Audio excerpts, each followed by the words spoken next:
Hey up here, Jab TV. Just fit some rear brake pads to me beast of a car, and as you can see, with all the mess, it was quite difficult.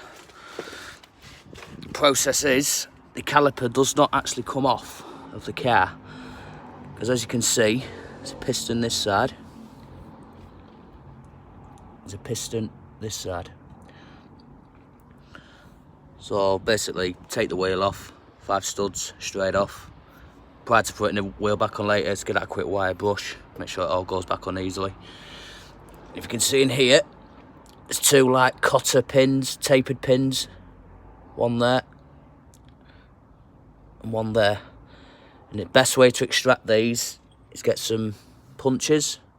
Got a few various sizes, but start with the biggest, like a few mil bigger than a couple of mil bigger than the original pin.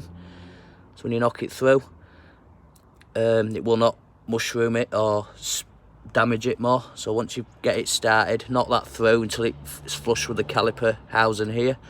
Then get to the next size down, like this size, and just keep hitting it, taking your time, working top and bottom in sequence every so often until it gets to about this position in the middle of the spring. Then you just wiggle it out when it's half out past this side here, and you just wiggle it top and bottom, and they're both out. Then the spring will release, the tension spring will release here. And then when that drops out, then the fun begins.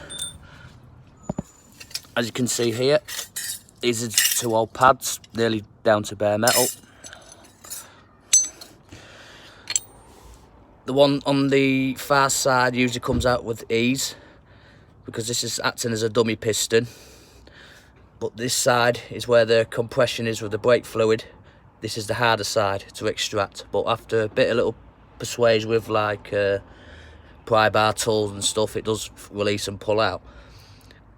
Right, so when they're both out, prior to fitting, you will need, I use a wire brush everything inside beforehand, because the disc does not come off unless you take the whole caliper off, which is quite difficult because there's no flex braided hose or anything. It's a solid hose, and obviously this has been on the car probably 16, 17 years without coming off. So rather than trying to damage this in the process of taking all this caliper housing off, it's best to just leave it unless any means necessary. You have to change the disc and then just carefully remove it all. Anyway, fitting the new pads